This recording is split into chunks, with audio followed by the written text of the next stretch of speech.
the enigmatic entrepreneur whose words will make you sure. Know, trust, and believe. The master teacher has come to help you succeed. The gem dropper, the truth speaker, the voice in the universe that will bring you to your highest peak. Welcome to the Get High on Motivation Show with Mimi the Motivator, your favorite motivator's favorite motivator. Go ahead and start sharing this right now. Go ahead and share it on your page. It's okay. Go ahead and hit that thumbs up. If you're watching this on YouTube, make sure you hit the subscribe button and hit that little bell so you can know when I go live and when I have new videos. I am challenging myself to produce more content for you, so let's do it. Good morning, good afternoon, and good evening, Lovebugs. It is your favorite motivator's favorite motivator, Mimi the Motivator, and this is the Get High on Motivation Show. If you're a first timer, hey, how you doing? Welcome. I am in this thing with you, is what I'm going to tell you already. So know that there is no judgment here.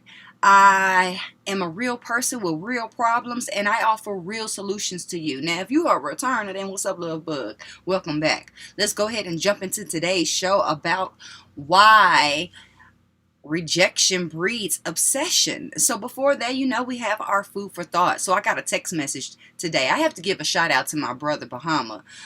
He's on Instagram, Await or something like that. But he sends me a meme every single morning. So a lot of my memes now just come straight from him. I don't even have to look for anything. I just wake up in the morning, and about 5 or 6 o'clock in the morning, there will be a meme that is ready for me to share with you. So today's message says, your future needs you. Your past doesn't. Your future needs you. Your past doesn't. Too many of us are living in the past. Let that go. Let the past be in the past. Living in the past creates depression. So if you find yourself depressed, that's probably why. It's because you are living in the past about what things were, what things used to be, how you used to be, what you used to have. What didn't happen? What didn't transpire? What didn't you say? Who cares? The past is gone. Like they say, there's a reason that the windshield is all big and then you have that little rear view mirror to look behind you. Because the past is not that important. The only importance that the past really has is the lessons that you have learned and gained, the experience, the expertise, the knowledge that you have accumulated along the way. It has value.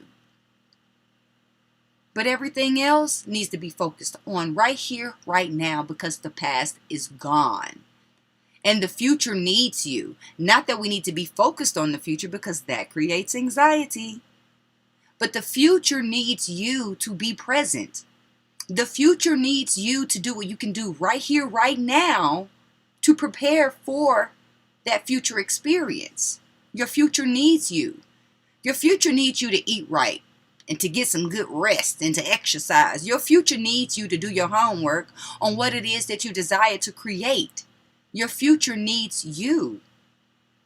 It doesn't need somebody else. It needs you. And it needs you at your top level, at the top of your game. Why not? You owe it to yourself. You owe it to the world. If you're a business owner, if you even have like a little side hustler, you owe it to your customers, to your clientele. So you owe it to everyone. You owe it to the universe to be at the top of your game. So if you're piddling around and not really being who you know you can be and not really doing what you know you can do out here, then it's time to step it up. It doesn't matter what you've done in the past. So what? The past is over. It's gone. So what? Okay? We're going to step into the right now. Okay? And in the right now, you can make a decision to do what you would like to do. And what is that, love bug? What is it that you really would like to create? What kind of experience do you really want to experience? And don't be so specific about the people. Now you can, but don't be attached. Don't be attached to the outcome. Don't be attached to future outcomes or future expectations. Be attached to the present. Be attached to the now if you want to be attached to something. Because this is where the value is. This is where the peace is. This is what the happiness is. This is where everything is that you need, desire, and want. When you want your right now, your future just looks even better. When you're grateful for your right now and what you have right here, right now, everything just feels better. You're not operating in survival mode anymore. And I know a lot of us have been operating in survival mode, and it is time out for that. It's time to operate in thrive mode, and you can't operate in both, so you have to make a decision. Survival mode or thrive mode. Do I really want to get what I want? Or do I want to just keep on talking about it and complaining about what's not there? It's time for us to take action in our own lives because our future needs us. The future needs us. So not even just our own future needing us. The future, the universal future needs us. The future of your industry, the future of your community needs you. Whatever this world is becoming, because it's constantly changing. I don't know why y'all act like it's been the same for like a long time and it's just all of a sudden changing. No. One thing that is definitely constant in this world is change. And it's going to keep on changing. So stop trying to hold on to it being the same. Stop trying to hold on to people being the same. Be open to change. Be open to evolution. Be open to creating a future that you desire. What does that look like? Is it happy? Is it healthy? Is it wealthy? What is it? Because it's up to you to decide right here, right now. You can't go back and change anything. There is no rewind button. There's no backtrack. There's no way for you to go to the last chapter. What you can do is hit the fast forward button by getting in alignment, vibrational alignment with what it is that you desire. To start acting like that person that you really want to be. Start acting like that person that has what that person has and does what that person does. You got to start doing it and being it right here, right now. What do you think you're going to do? Wait till the money shows up and then you're going to change your attitude? Then you're going to change your mind? No, Lovebug.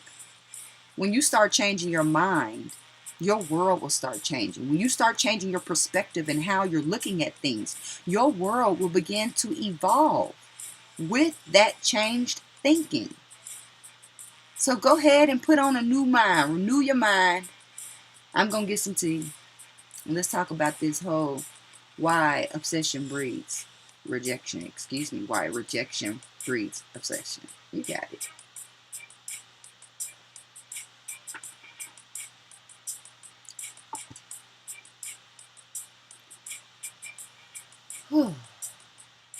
So has this ever happened to you? You break up with somebody or they break up with you and you really know it's a bad relationship, but for some reason you keep on wanting it. You keep on desiring it. Does that sound familiar? What's going on there? Or let's flip the script and let's say you just broke up with someone and you want them to stop calling you, but for whatever reason, they won't stop calling you. And you're just like, what is going on? Like, why? Won't you leave me alone? Because rejection breeds obsession. And you can even use that to your favor. If you know that rejection breeds obsession and you want somebody to be obsessing about you, then start ignoring that person, okay? But let's talk about it. Why? Why does this happen to us? It's a human nature thing, so you're not alone. It happens to all of us. Whether it was a crush or an actual full-blown relationship. It could be just you sitting at the bar and you see this beautiful young lady and, you know, you've been eyeballing her, you've been giving her the googly eye. You even may have gone as far as to buy her a drink, and she still did not give you her contact information. She may not have even given you her name. And now you're salty. I mean, I can understand. But now you make it your business to try to make her talk to you. You try to make it your business to be involved in her world or in her energy, even though she has said no. Why? Human nature. It's like the thing we're not supposed to have is the thing that we want and the thing that we go after the most.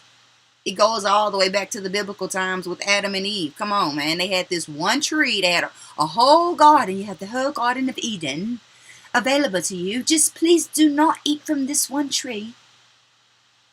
And what one tree did they still have to just eat the fruit of? Whether it was by influence or not. I'm sure that there was something that was drawing them to that tree that they have been told, don't touch. Have you ever told a child, don't touch that? And it's almost like just because you said, don't touch that, they just now have this like piercing eye, like, I must touch it. It's like the do not touch button. It happens on every cartoon. Come on, man. Don't act like you don't know. It's like the one thing you've been told not to do. That one place you've been told not to go in there. I remember I went to Hume Fogg in Nashville, Tennessee. And we had this one area of the building that was dilapidated. I don't know what it was. I can't say. But we weren't supposed to go in that area. But guess what we did? We was all up in that thing. We would go through there. And it was like a shortcut to get from one side of the school to the other. Because the school was a square. And this little strip of a hallway that was the do not enter zone was the quick way. So instead of taking, 3 to 5 minutes to walk all the way around the building, you could take about 30 seconds to 45 seconds and walk through the strip. So what is it about that do not disturb or that do not touch or do not talk to me or do not call me makes people be like, just like sinking in even more? What makes us do that? What makes us now start putting in extra energy towards someone that we probably hadn't even been putting any energy in? And that could be the reason why we broke up. Is because we really didn't even like this person anymore. We didn't like the qualities of this person, of who we really discovered they were when their ego fell away. We discovered that we don't like their personality. We don't like their ways. We may discover that their core values don't align with our own. I talked about core values in a video recently on YouTube for this new moon season that we're in. And it's very important that we have core values as a person so that way we can better align our steps with our destiny. It's 11 hours. Thanks, Siri. Rejection breeds obsession. And really, it's because we have rejected ourselves. The only way anyone can reject us is if we have rejected ourselves. The only way we can recognize rejection is if we have rejected ourselves. And maybe what you're rejecting about yourself could be the very quality that you're honoring in someone else. See, our ego has people in two positions. Either they're on a pedestal or they're in a pit. They're above us or they're below us. They're never on our level. Ego is not about that life. So either we look up to somebody or we're looking down at someone. And typically that person that we look up to is the person who looks down on us. Have you ever encountered that even in your family? That person you look up to treats you like SHIT? Yeah, it happens. It's because you have rejected yourself. And those very qualities that you admire about that person, you have those same qualities. So honor that about yourself and recognize, even if you have to dig deep, see how you have demonstrated some of those same traits and attributes that really have you clinging to this person. So I know the question probably is like, okay, so now we know that why this is happening. How do we make it stop? Great question. Well, I'm going to encourage you to do something that I typically would not. Typically, when we're not feeling good about someone, I would encourage you to make a gratitude list about this person so that way you can change how you feel about them. And that still can be on your list, but in the sense of you dealing with rejection from someone, ooh, I just got an idea. Go ahead and make that list of what it is that you appreciate about them. I want you to focus specifically on their personality attributes. And I want you to see how you have demonstrated that first and foremost. So let's go ahead and make that list, okay? But when we find ourselves wanting to try to appease this person or try to gain this person's attention or gain this person's love back, what I want to recommend is that's when you make a list of what don't you like. I want you to remind yourself, what is it that you didn't like about this person in the first place that made you kind of not want to be with them anymore? What was the thing that you recognized that you was like, I just don't think I can tolerate that. I think that is on my no-go list. Consider those things so that way you can remember why this was not a good idea and why this is not the relationship for you. You have to even be willing to release that. See, what's really going on is this is an ego thing. Back to the ego, back to the pedestal, back to the pit thing, right? So the ego, when someone rejects us, it's a blow to our ego. It's not a blow to our spirit. It's a blow to our ego. And our ego is like, what? Wait a minute. You don't want me? What's wrong with you? That's ego. Because spirit is more like, oh, you don't want to be in my energy anymore? Peace and blessings. Kick rocks with grace. That's what spirit says. Spirit says, I release you into your destiny. That's what spirit says. Spirit doesn't try to hold on. Spirit is about freedom. That's why you always hear that term, a free spirit. So how about you be a free spirit and you let this person be a free spirit and allow them to free themselves on to the next person who is going to be willing to deal with the stuff that you were not willing to deal with and that you did not want to deal with in the first place. The other thing that happens, I've noticed in relationships, is that when someone breaks up with us, typically it's because we didn't want to be with them. And we may not have expressed it to them directly, but we did express it to the universe, God, infinite intelligence, source energy, call it what you want. But we did make that expression out there that this is no longer what I want. This no longer fits me.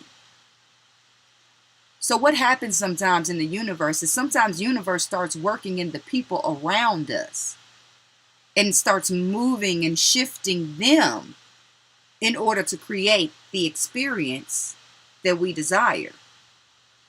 Everyone in our life is co-creating an experience with us. Nobody is fully responsible. So don't you take all the responsibility in a relationship and don't you allow anyone else to take full responsibility either. It takes two to tango. It takes two to create or more to co-create an experience. And so if there is another human being there, you all are co-creating that experience. That experience came to both of you to serve both of you. So the real question is, why did this happen to me? Not in the, oh, why did this happen to me kind of way, but what lesson did this experience of rejection bring me? What is this teaching me about myself? And how can I love myself more because it is I who has been rejecting me? Stop rejecting yourself, Lovebug. Stop rejecting your great qualities. Stop focusing on your weaknesses. I know they always say, oh, you need to work on your weakness. No, you do not. You need to work on your strengths and make your strength stronger so that way you can make enough money to pay somebody to do what you're weak at. You can delegate. We always have a choice. And it is our time to start exercising that power of choice more. We all came here today to become 1% better. That's why we're all listening right here, right now. So we can become 1% better in some area of our life. Today, we're going to work on loving ourselves more and accepting ourselves more, approving of ourselves more. When I wake up in the morning, I say, good morning, Jamia Wells Palmer. I love you. I really, really love you. And then I say, I accept you and I approve you just as you are. Start accepting yourself. And while you're at it, go ahead and start accepting the people in your life. Accept them as they are. And I think you'll just have a better experience. And if you try it and if you have a good experience, come back and let me know. Drop a comment wherever you are watching this video so I can know that this even resonated with you. What did I say today that really just like, made the light bulb go off for you? Let me know. Type it in the chat box right now, right here, right now. I'm going to get a sip of water and we are going to transform someone's mess into a message.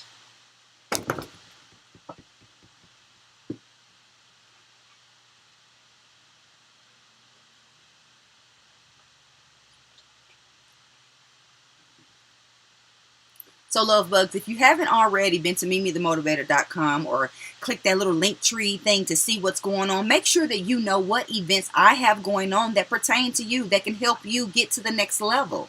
No matter who you are listening to this show or watching this show, wherever you may be watching, I have something for you. I have something that is going to impact your life in a way that you will not even imagine. No matter what it is, I promise if you sign up, you're going to get way more than what you pay for. So go ahead and check me out, mimileut.com. That's 2 I's and not 2 E's. So let's get to today's question. So know that you can send your questions in wherever. You can send them to me at mimileut.com. You can send them to me as a private message on whatever social media app that we are connected on. But be sure to ask your question because somebody else has that same question. So one of y'all got to be bold enough to go on and put it out there. So the question says, hey Mimi, hey girl, hey. So I know you say to message you with questions. I find myself being a giver to a lot of people, time, energy, etc. And it's often not reciprocated when I need it or ask for it. They all know I struggle to ask for help because oftentimes help comes with conditions. For example, I do this for you, so now you owe me. I'm starting to figure out boundaries with these family and friends because I can't keep feeling the way that I do. I don't want to live in the victim headspace, and I really want to take back my power. How do you deal with friends or family who don't give you what you give them? Thank you, by the way. Thank you for your podcast. Thank you for you just being open to sharing everything you do. It's been a blessing in my life. Bad days have turned into better days just by listening.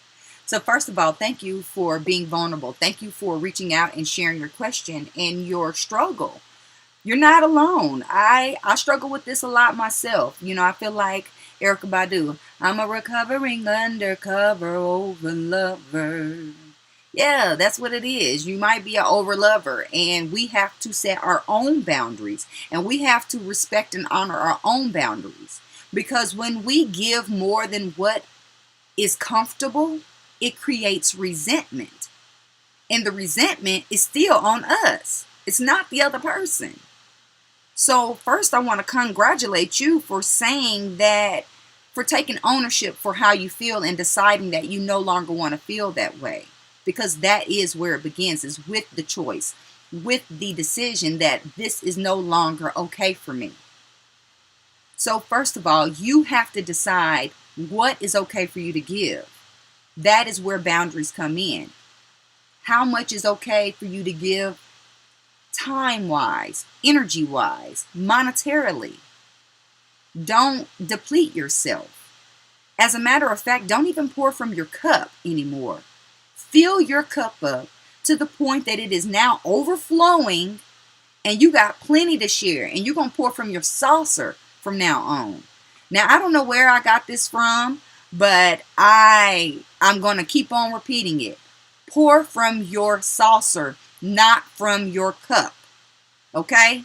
That's how the cup gets empty. It's because you're pouring from the cup, and next thing you know, because you're a recovering undercover overlover, you have poured everything out and you're on E. And nobody's willing to pour back into you. So next thing is, don't expect where you pour into to be poured into. That's where you're pouring out. That's why they come to you. You have to find your other place where you get poured into. And you have to put yourself around people who have a desire to pour into you, who can give you that same love that you're putting out into the universe. When we give, we have to give without the expectation of anything coming back. Because at that point, it becomes a business transaction.